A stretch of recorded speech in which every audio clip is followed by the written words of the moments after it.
Uningá, que o futuro é aqui. Olá, bom dia a todos. Sejam muito bem-vindos para mais uma edição do nosso Café com Saber. Estou muito feliz de estar aqui e também até pedindo desculpa porque o mês passado nós tivemos alguma dificuldade e não pudemos estar aqui para conversar com vocês, mas estamos trazendo a mesma temática que deveríamos fazer no mês passado, né, no mês de novembro. E estamos aqui novamente e eu quero agradecer mais uma vez e quero também me apresentar, porque muitos provavelmente ainda não me conhecem, talvez seja a primeira vez que está participando, né, assistindo o nosso café. Eu sou o professor Luiz Antônio Bento, mais conhecido aqui na instituição como Professor Bento. Também sou sacerdote, sou padre há quase 34 anos. E estou aqui na Uningá há 14 anos, já indo para 15 anos. Tenho algumas atividades aqui, entre elas a coordenação do curso de teologia, que é 100% EAD. Estou também como professor no curso de medicina, na disciplina de ética e bioética. E até quarta-feira da semana passada eu estava na coordenação do Comitê de Ética de Pesquisa envolvendo seres humanos. Para não ter conflito de interesse, como eu coordeno o curso, a CONEP, que é a Comissão Nacional de Ética em Pesquisa, não permite que você exerça as duas funções. Então, tive que deixar a coordenação depois de 4 anos e que também estava no comitê, continuo no comitê desde 2012.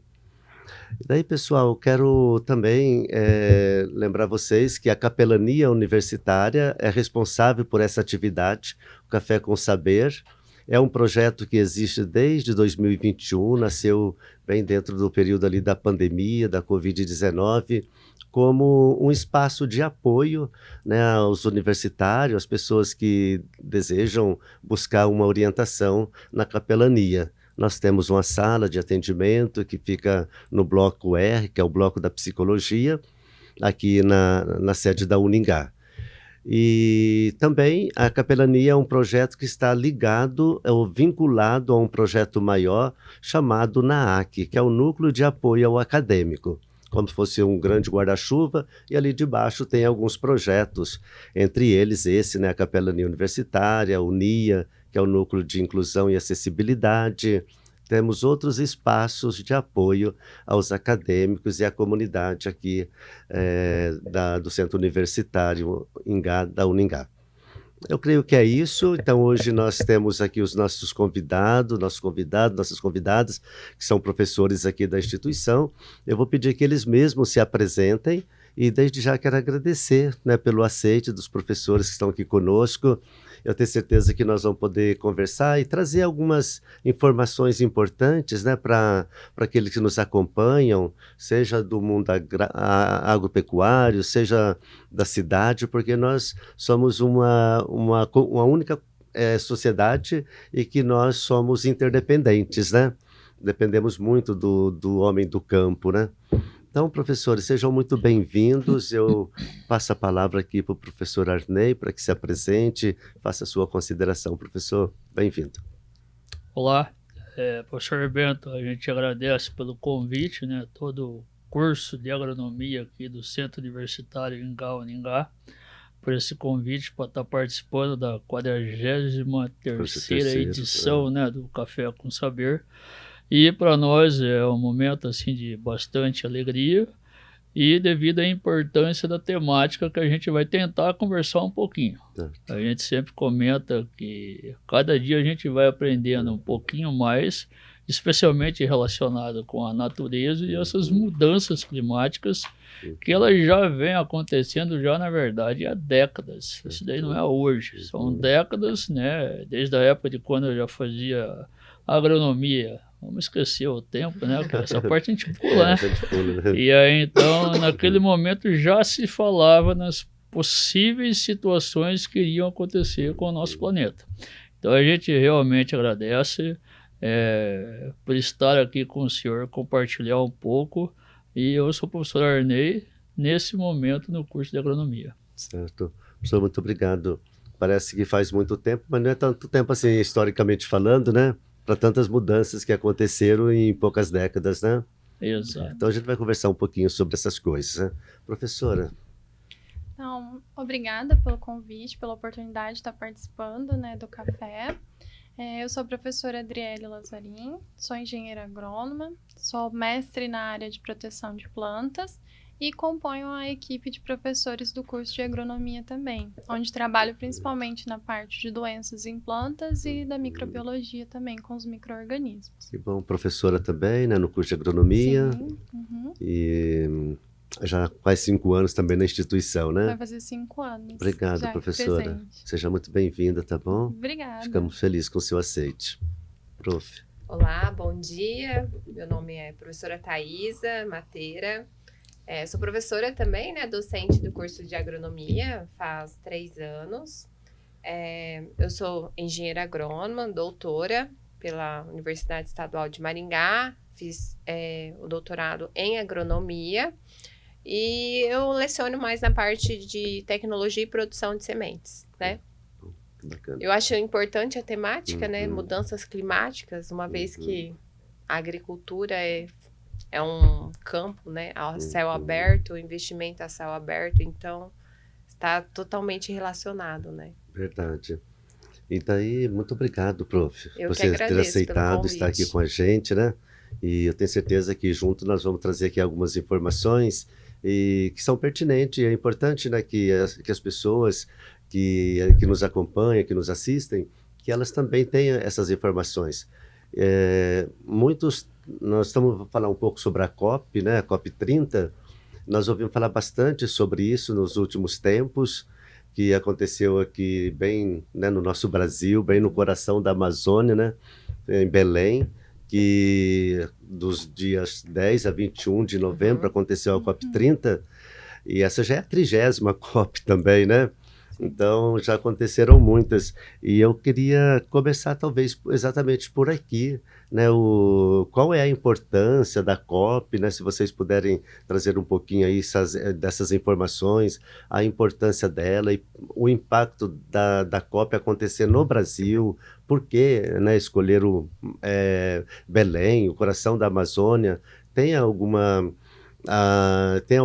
coisa a ver com isso, o fato de escolher? Eu acredito que sim, né? Porque você não marca um evento de tão envergadura se você não tem um porquê de acontecer exatamente naquele lugar, né? Então, o que informações vocês poderiam nos trazer? Fica bem à vontade, né? Sem apontar dedo para ninguém.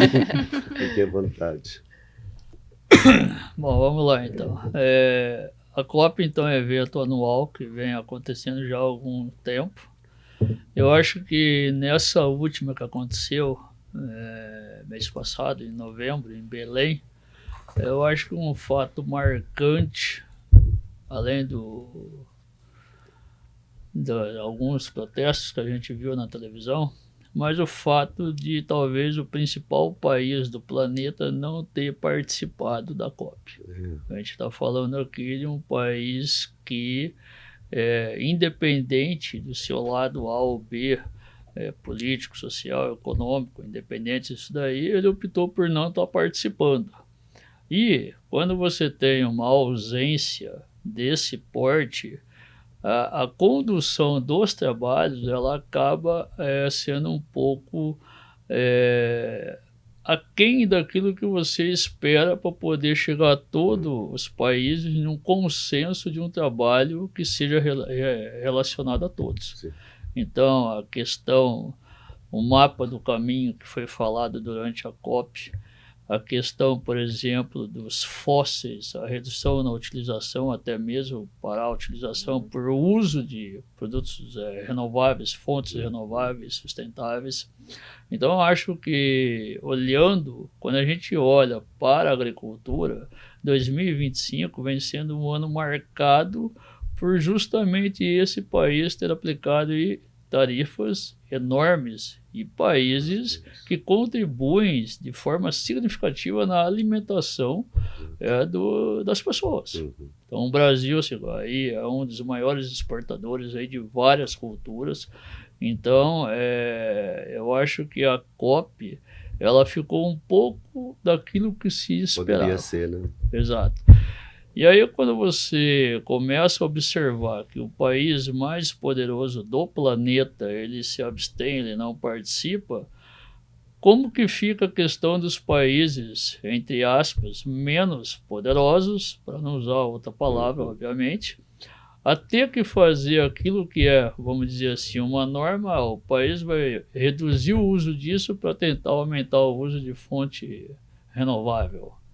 E aí esse país ele tem que mudar todo um contexto, norma, lei, portaria, materiais, equipamentos, pessoas, e isso mexe com toda a estrutura. Sim. Enquanto que o grande, o poderoso, vamos dizer assim, só assiste o resultado daquilo ali.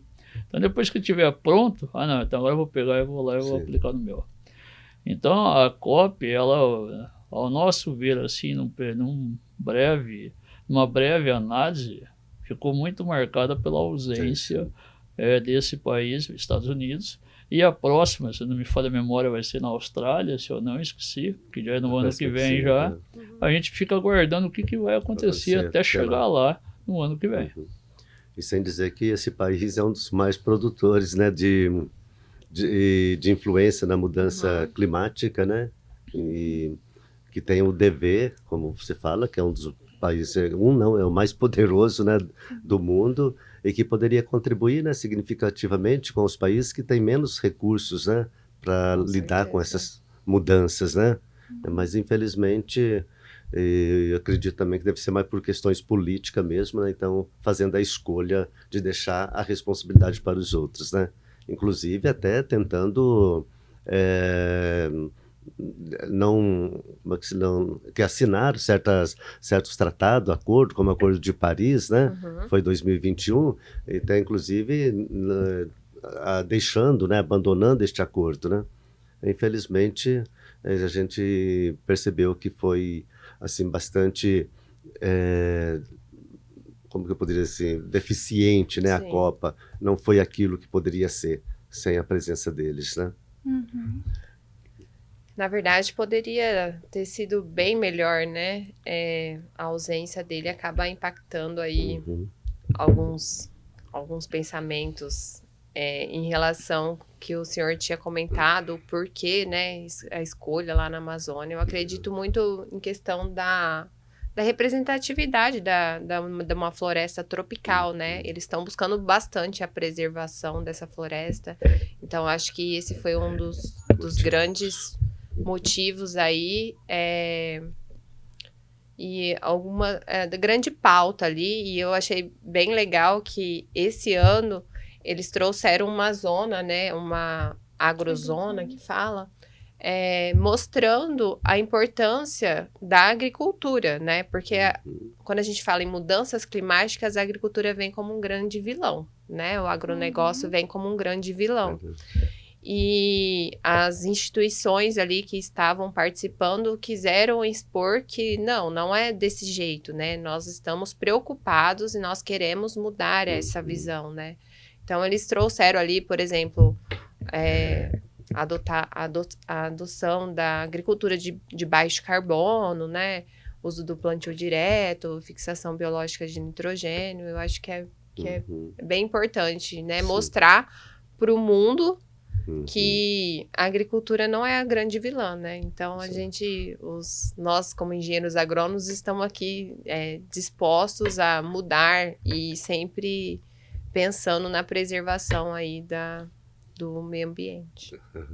A chamada sustentabilidade, Isso, né? É uma agricultura mais sustentável, né? E, eu trago aqui uma outra questão, se, por exemplo, o clima, isso é óbvio, é explícito, é evidente, né, que está mudando e que mudou muito. E já não é de hoje, como disse o professor Arnei ali no começo, né? Então, eu me lembro, até partilhei com vocês antes, que eu trabalhei na lavoura até meus 21 anos. Depois, quando eu fui para o seminário, eu já tinha 21 anos, né? E era completamente diferente, né?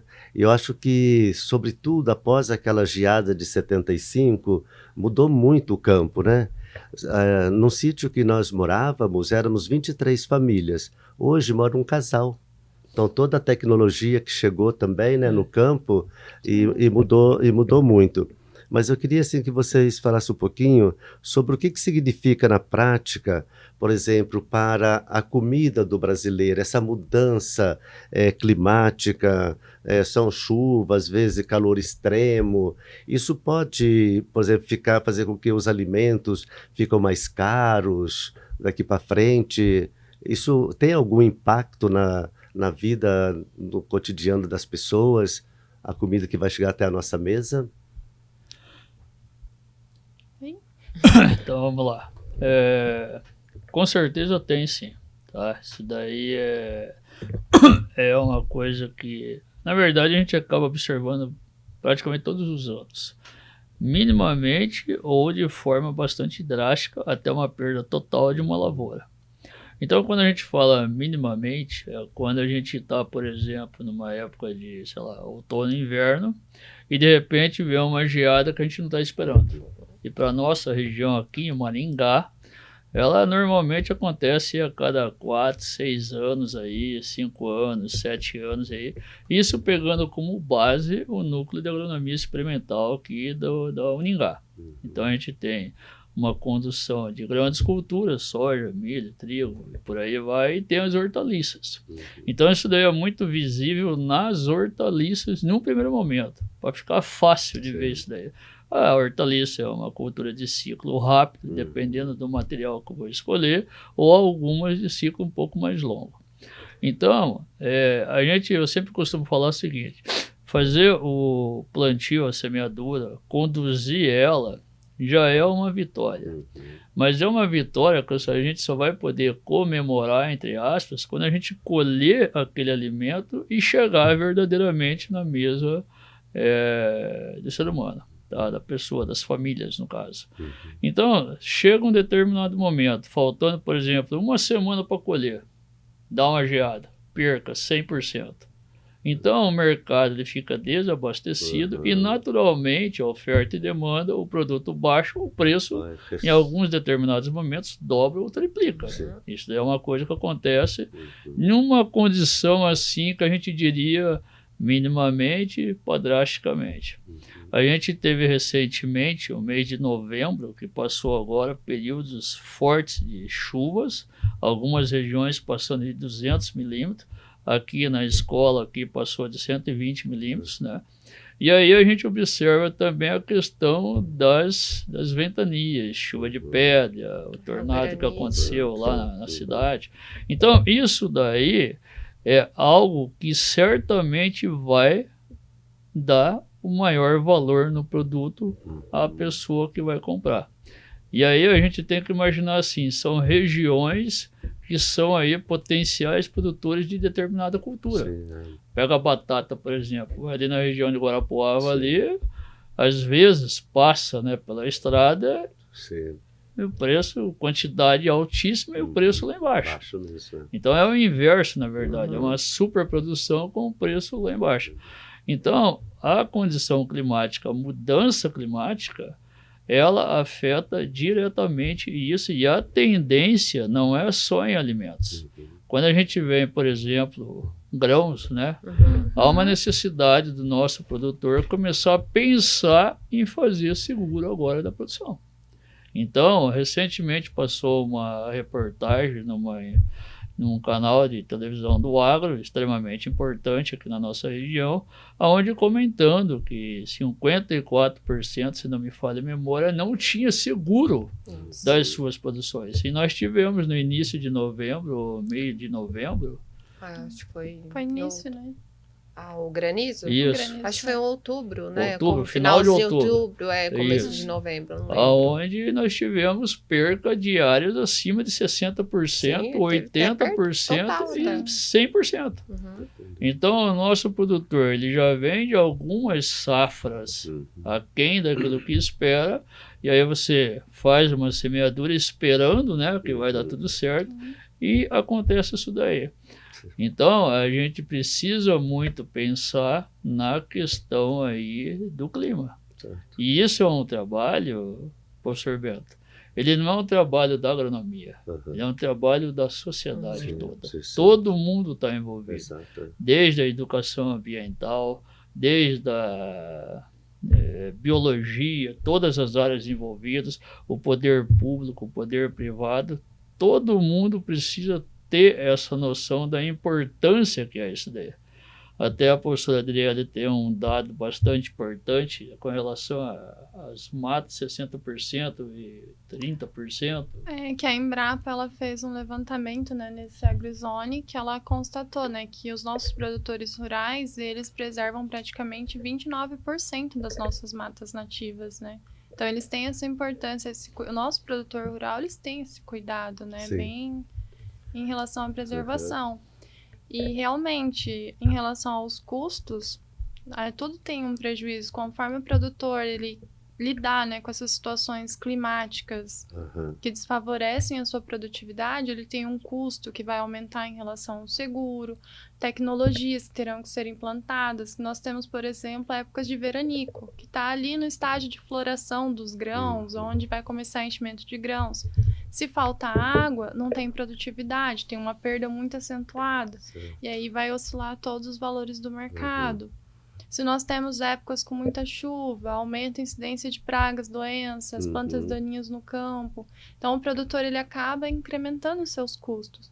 Então, os nossos produtores eles são muito mais adeptos à tecnologia para que seja reduzido esses custos. E a gente tem muita compreensão na agricultura, né, de que tem que preservar a parte, né, para tentar reduzir esses impactos climáticos, porque o produtor ele realmente sente, né, uma chuva de pedra, uma geada no momento inesperado.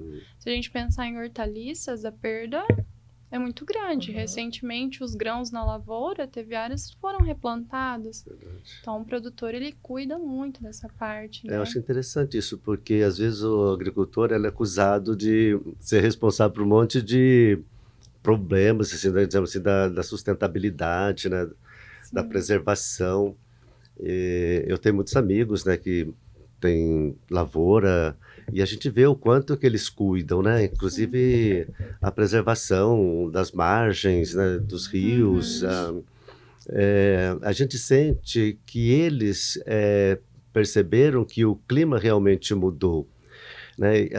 Aí vem eles trabalham muito, né? Tem amigo que trabalha à noite. Hoje um mandou mensagem que está passando veneno à noite, né? Por causa do vento, não Das sei do condições que, né? Entendeu? climáticas. Né? Então, eu acho assim que é interessante a gente mencionar isso. Eu me recordo que estava num evento e uma pessoa acusou, né, os agricultores de que eles que colocam veneno na lavoura, então o alimento que nós comemos é culpa deles porque estão envenenados, né? E foi tão interessante que o próprio agricultor que estava neste evento, porque alguém que estava na coordenação desse evento perguntou se algum agricultor queria falar alguma coisa. E ele pegou o microfone na hora, ele disse que já estava com vontade de se levantar e ir lá, sabe? Na hora ele levantou e foi lá, mas daí ele deu uma boa lição, né, para esta pessoa. Que às vezes as pessoas falam às vezes sem o conhecimento, Sim. né, sem o conhecimento. Então, porque ouviu falar, porque viu em alguma reportagem, ou leu às vezes em alguma fonte que não são seguras, né? Então, eu creio que realmente os agricultores são pessoas muito sérias e que não querem, porque se eles não cuidam, será um problema para eles mesmos, Sim. né? Em primeiro lugar, eles São os serão os primeiros primeiros. afetados, né? Então, realmente a gente precisa valorizar muito essa classe, né? Tem uma colocação, professor. Ela é bastante simples, mas acho que é algo que faz a gente refletir um pouco. O nosso produtor, ele tem lá na sua propriedade rural, dependendo da extensão da propriedade, as normas em nível federal e estadual, onde tem a questão de reserva legal, mata ciliar e por aí vai. Quando a gente adentra para o município, para a cidade, Então a gente observa uma coisa muito interessante. Eu dou exemplo aqui da cidade de Maringá. Então eu tive a oportunidade de trabalhar na prefeitura, na Secretaria de Meio Ambiente por algum tempo.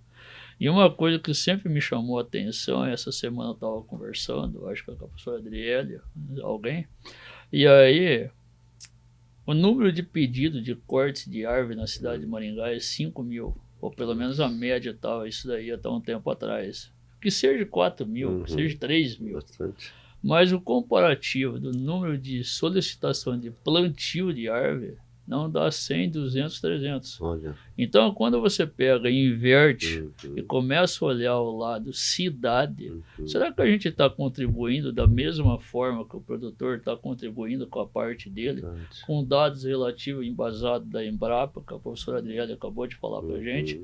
Então, isso daí é algo que faz a gente refletir se realmente nós, como cidade, a gente tem feito O a nosso nossa dever, né? contribuição. Então não adianta a gente ter um plano diretor de arborização urbana que a cidade de Maringá tem, o último inclusive foi aí finalizado em 2019, se não me falha a memória, no qual a gente participou com uma equipe multidisciplinar de pessoas extremamente fantásticas, com conhecimento vasto, mas a comunidade em si. Sim, Então, a mudança climática ela não está só no campo, acho que não. ela está na cidade também. E às vezes a gente vai jogando por responsabilidades, né? E acho que é importante que a gente também crie essa cultura e às vezes até mesmo falar sobre isso, né? Porque eu não tinha pensado nisso que você está falando, se a gente invertesse, né? Porque pede para derrubar, mas ninguém pede para plantar, né?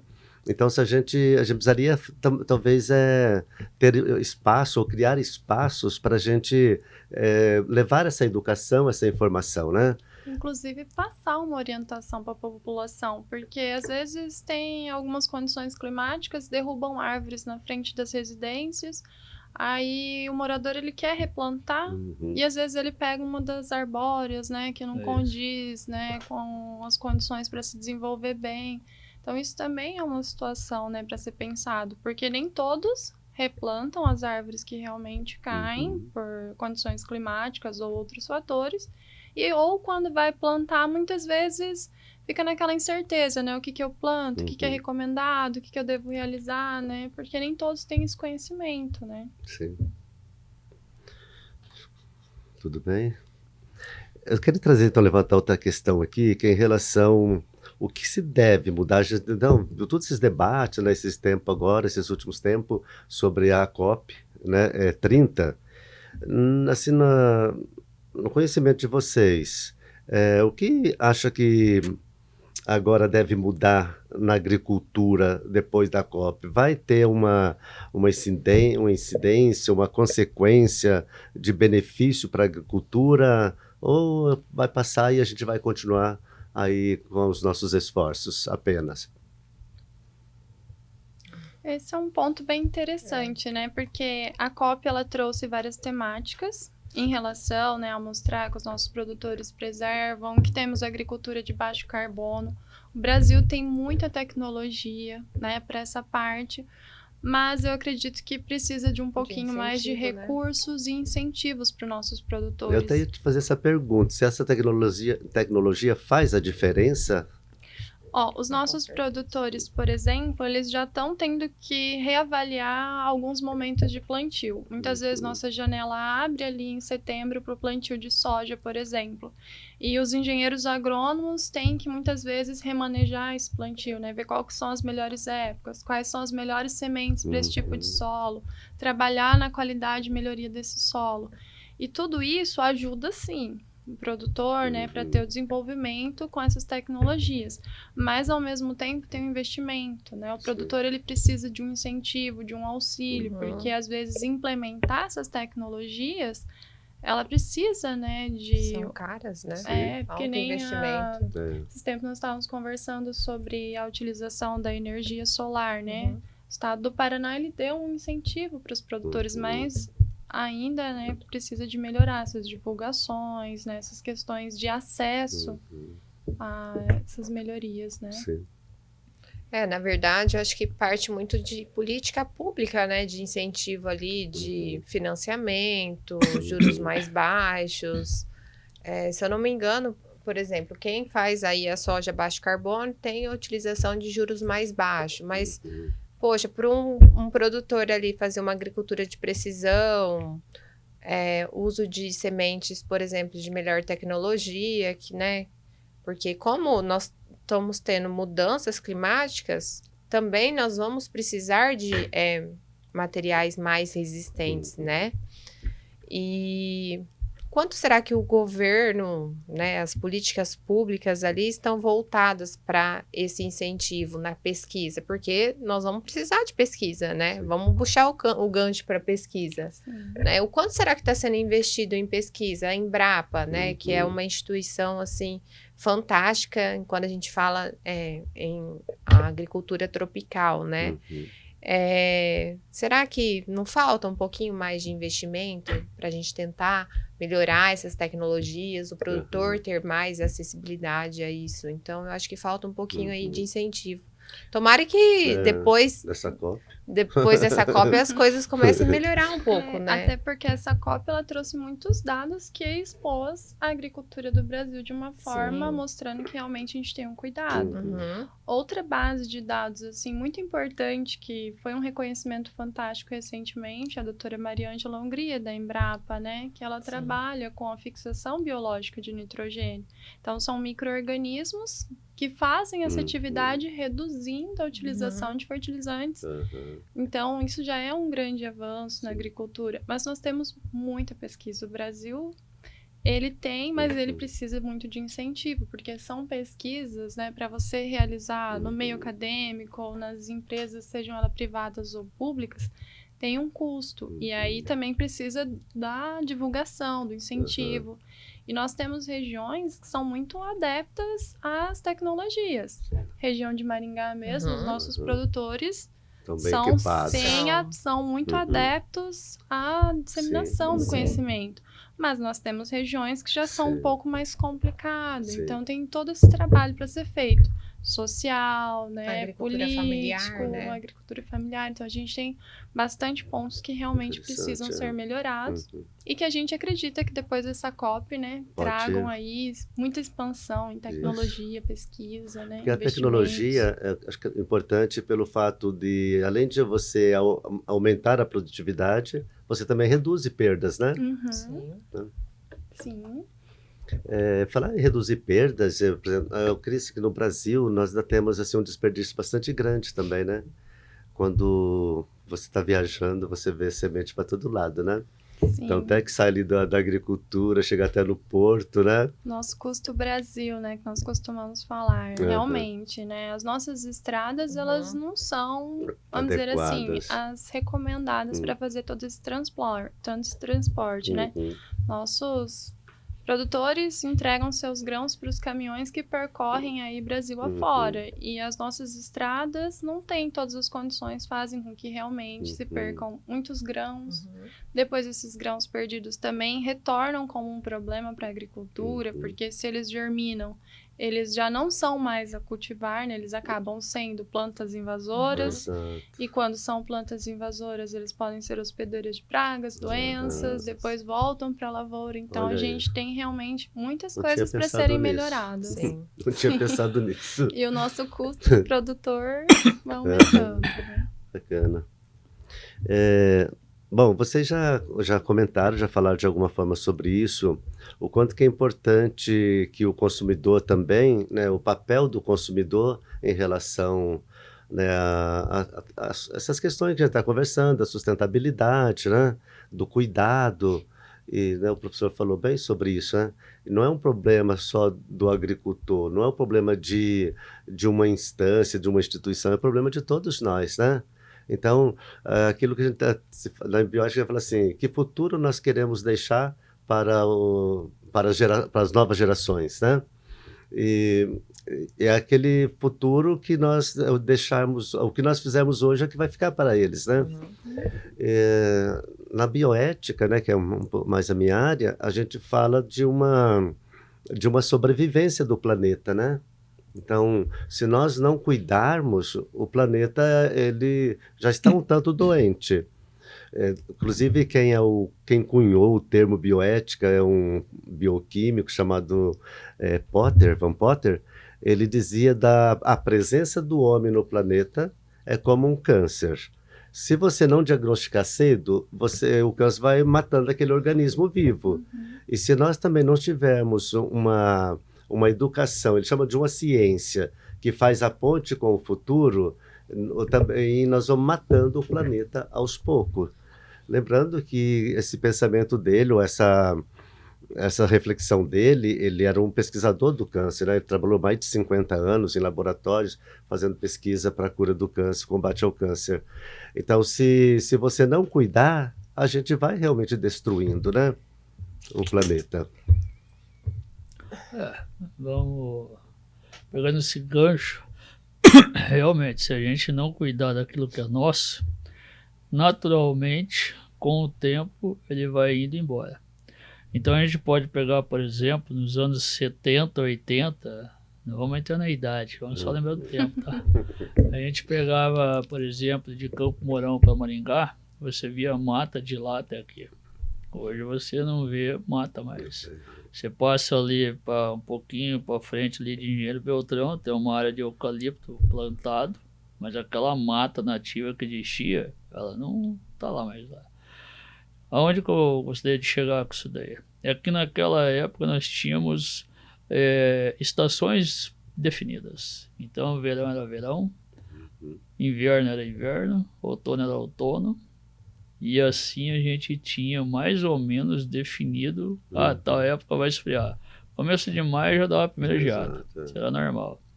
No verão, nos anos 80, 90, a gente, né, como um bom menino arteiro, jogava bola descalço no asfalto. Hoje isso daí é impossível.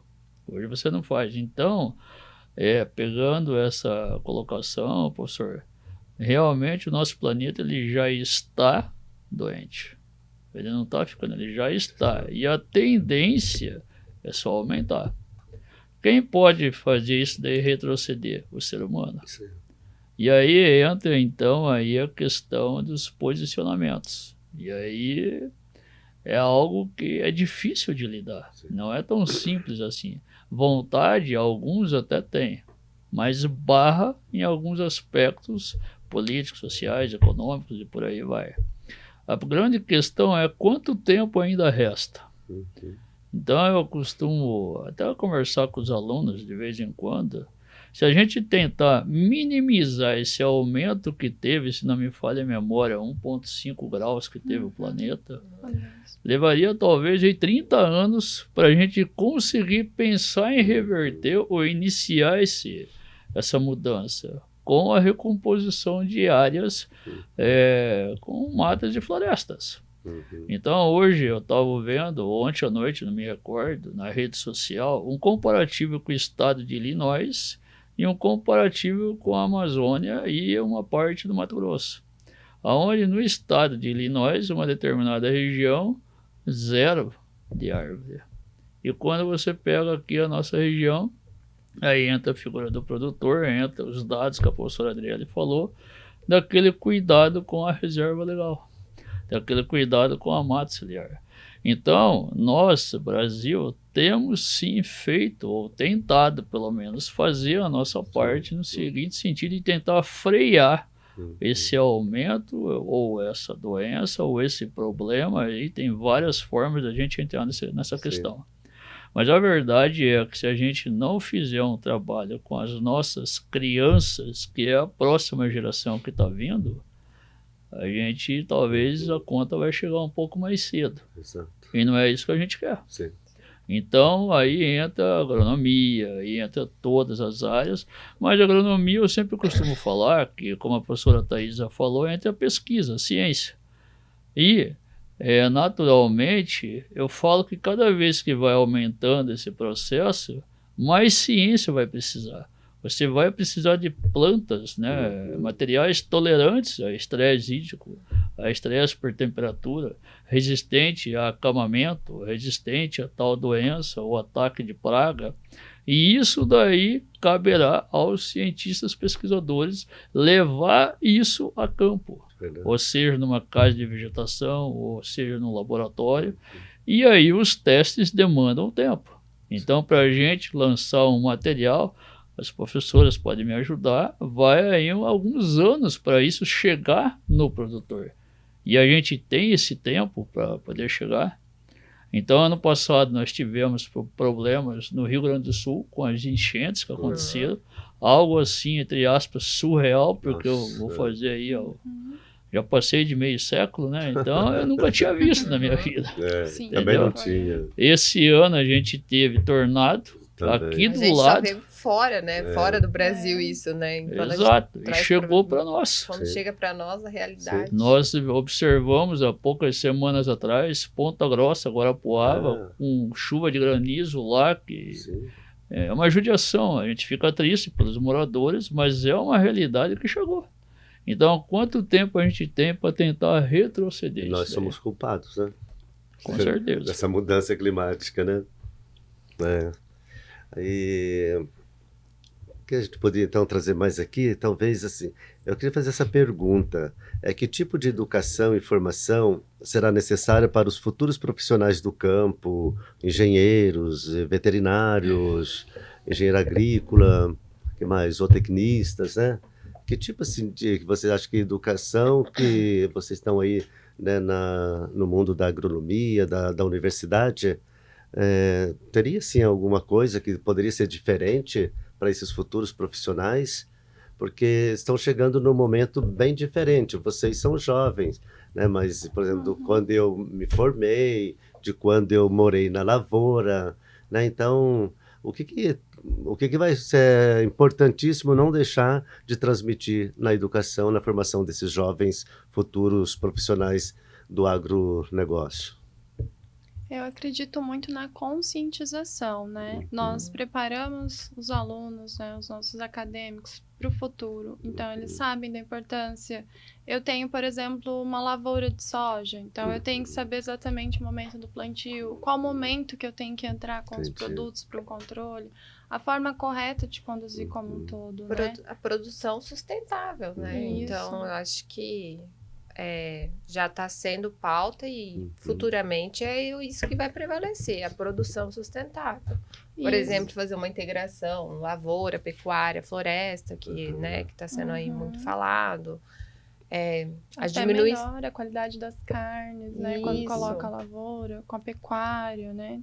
A diminuição de defensivos agrícolas, o uso mais de defensivos mais biológicos, o plantio direto, que em alguns locais já está bem consolidado, mas tem, né, a utilização de fixação biológica de nitrogênio, enfim. A utilização dos micro-organismos que melhoram muito a microbiota desse solo, dando um solo melhor, né, mais preparado. Então, tentando sempre diminuir aí o uso de, por exemplo, de fertilizantes, enfim. É uma produção mais sustentável mesmo. Sim. E que essa conscientização, ela extrapolasse além do campo, né? Que nem nós estamos falando também da comunidade. Se a gente pensar nas residências, né? A utilização de lixo, ela também vem aumentando. Os lixões, eles são um problema. A pesquisa trabalha com micro-organismos para degradar esse lixo, mas o micro-organismo também demanda um tempo. Então, tudo isso, né? São coisas que são pequenas que a gente faz na nossa casa, mas que precisa de um conjunto como um todo, né? Não basta um fazer, tem que todos ajudarem no que for possível, né? Todos por um e um por todos. Com certeza. E vocês acham que a gente precisa se preocupar ou podemos ser otimistas daqui para frente? Devemos ter algum tipo de preocupação, desafios? Olha, eu vejo os nossos desafios mais em relação às condições climáticas no momento, que são em relação a reorganizar, por exemplo, janelas de plantio, a reorganizar a adaptação de micro-organismos para estruturar esses solos, a adaptação de sementes. Então, essas são questões que virão, sim. Por exemplo, nosso verão aqui chega a 40 graus tranquilamente. Isso daí já é um estágio de florescimento. Quando a gente pensa em hortaliças, eu tenho que implementar irrigações. Então, são sistemas que vão, sim, provavelmente, se continuar da forma que estão, vamos ter que reenquadrar uma boa parte da nossa agricultura devido às condições climáticas. Chuva de pedra, frio em épocas indesejáveis, verão acentuado, falta de água. Então, nesse momento, se a gente pensar na questão da agricultura, futuramente, se continuar nesse contexto, vamos ter que rever alguns posicionamentos na agricultura. Porque eu vejo assim, do tempo que eu trabalhei na roça, que já faz alguns anos, né? Acho que faz mais tempo do que da sua idade, quando eu saí da roça. Saí da roça em 79, né? Quando eu fui para o seminário. E era muito diferente. Não sou saudosista, entendeu? Mas era muito diferente. O milho que a gente plantava, sabe? A gente dava um passo, era uma cova, um passo de distância, uma cova da outra, né? O café era muito alto, quase da altura disso daqui. A gente precisava colocar escadas para colher o café, né? Sim. E depois, quando chovia, a gente ia com uma vara, um bambu, para chacoalhar o café, para cair aquele que já estava maduro, seco, né? Então mudou muita coisa, né? E eu acho que a gente tem que saber aproveitar essas mudanças. As mudanças, elas precisam vir e elas virão independente da nossa vontade ou não. Mas a gente tem que estar no conjunto de responsabilidade, né?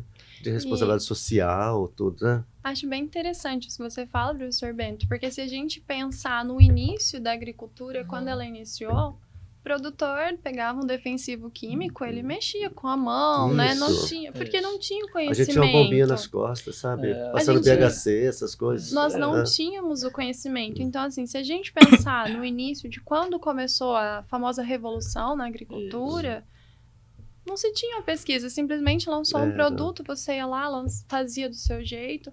E hoje não, hoje com o avanço da pesquisa, com o avanço da tecnologia, a gente sabe que produto químico tem que ter os cuidados, tratar a semente.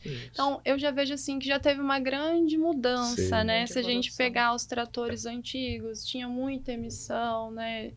De combustíveis, tudo. Hoje, né, se a gente quiser uma agricultura totalmente limpa, já tem outras opções, né? Tem até os drones É tecnológicos. verdade. Então, assim, a gente está caminhando cada vez mais para melhorar nessa questão de sustentabilidade, mas nós precisamos mais de políticas que auxiliem, né? Questões de Incentivos, recursos, né? Até Muito bom. a gente brinca, mas os maquinários, né? Se a gente pegar os de hoje, são mais tecnificados. Também sim. tem as reduções, né, deles. Então, Perfeito. tudo isso é importante. Sim. Como nosso tempo está chegando ao final, eu queria agora que vocês pudessem, né, cada um de vocês, uma mensagem que vocês poderiam deixar de esperança, e especialmente para aqueles que são os profissionais, né, do agronegócio, também os nossos acadêmicos, as pessoas que estão nos acompanhando. Até porque, como a gente está vendo aqui, são coisas de interesse de todos nós devemos nos interessar por isso. Porque são debates, às vezes eu falo assim, meu Deus, eu vou trabalhar temas que eu não tenho total conhecimento, ou que eu tenho pouco conhecimento. Mas é importante a gente ir estudar, né, a gente poder entender, senão a gente fica naquele comodismo. Eu não sei, mas também não quero saber, né? Então, que mensagem vocês dariam, assim, brevemente, às pessoas que estão nos acompanhando, aqueles que estão nos assistindo nesse momento? O professor Arney gosta de dar essas mensagens. É. Verdade. Muito obrigado. Tá. Não, então, vamos lá. Primeiramente, professor, dar os parabéns pelo senhor, por esse projeto. Obrigado. Eu acho que a fala do senhor, a gente não conhece, mas vai atrás, procura e aprende.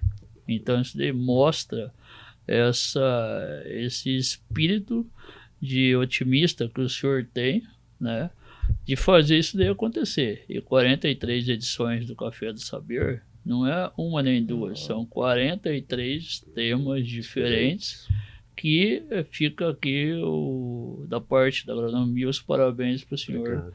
por essa iniciativa louvável e de extrema importância a toda a comunidade e a todos que estão nos assistindo. Obrigado.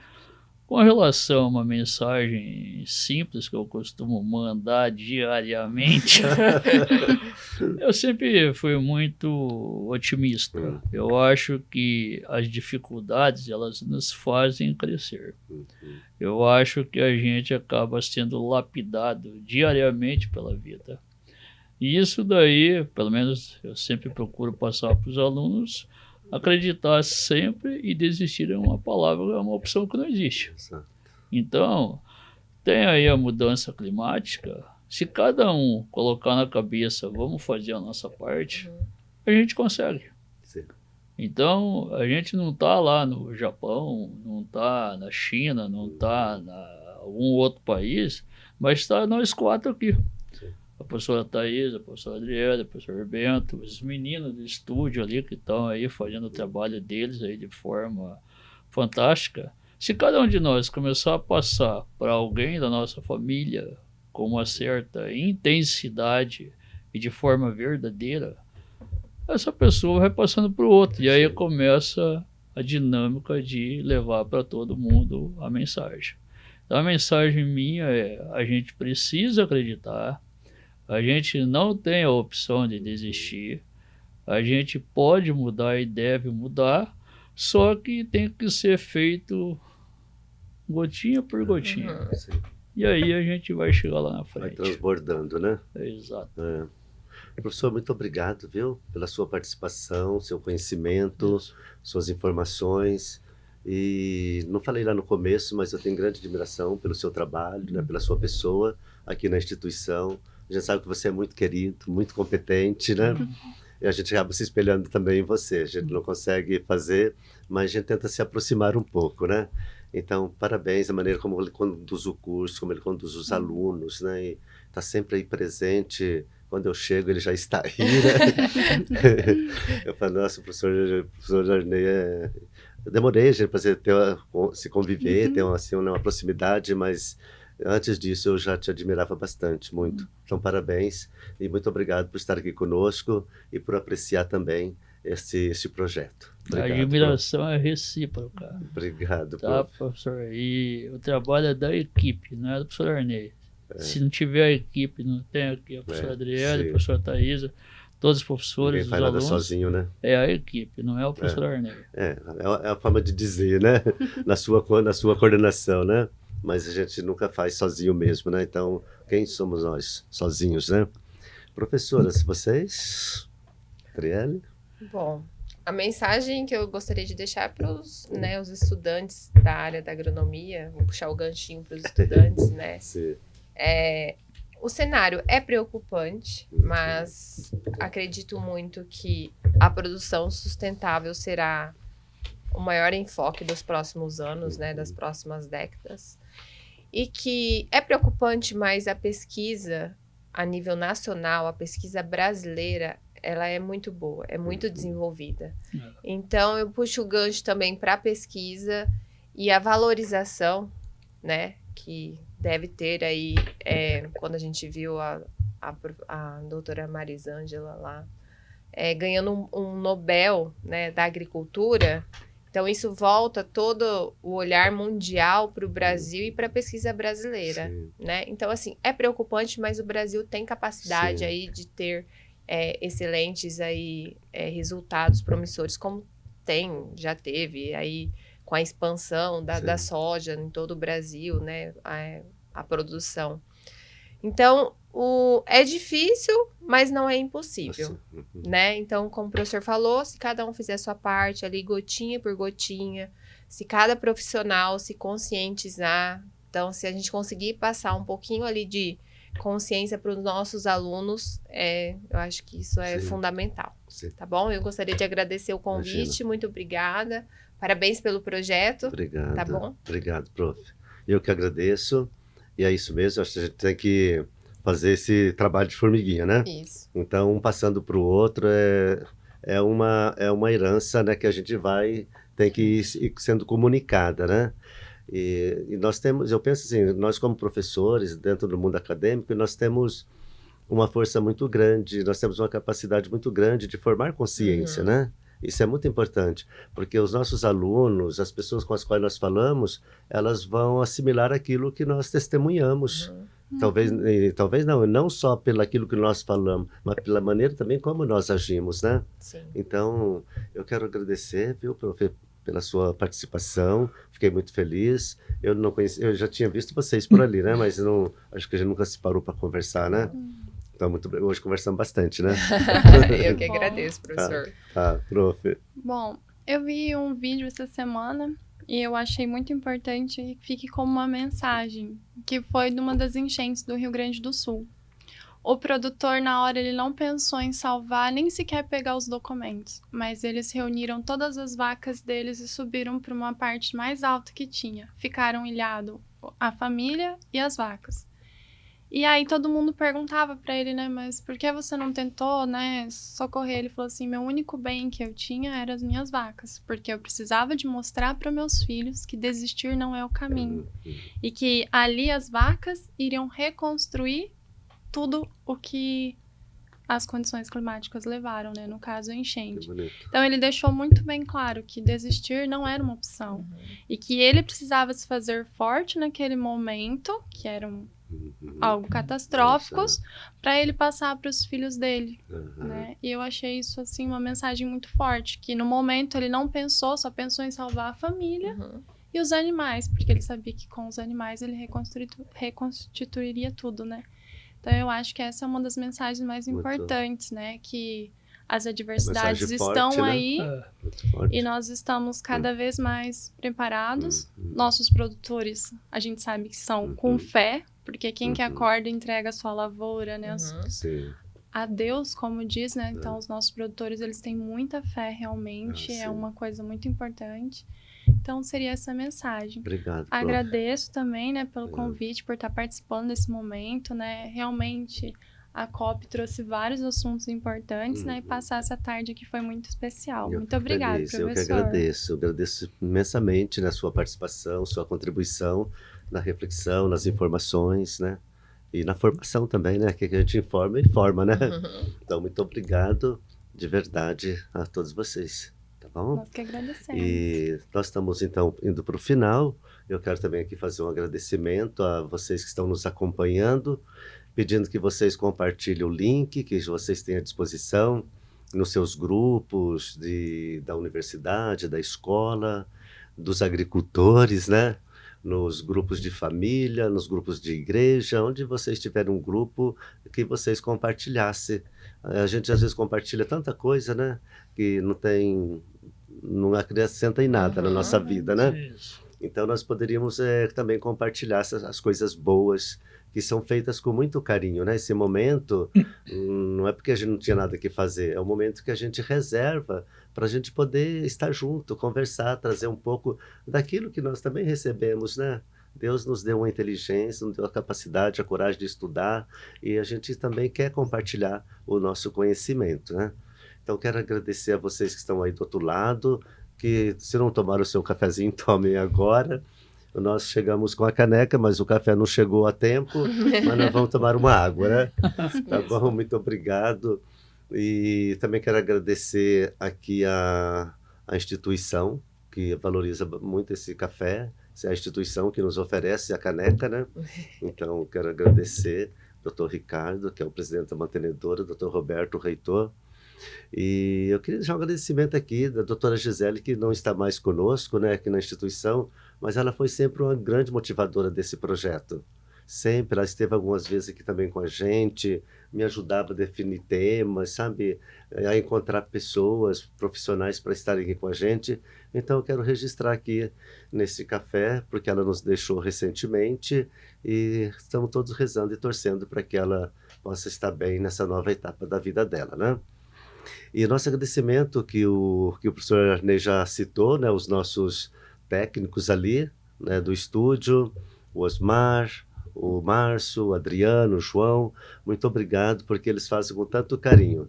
Vocês que estão nos acompanhando não estão vendo, mas nós estamos aqui, cada um numa câmera aqui, para levar o melhor para vocês, a melhor imagem, a melhor informação.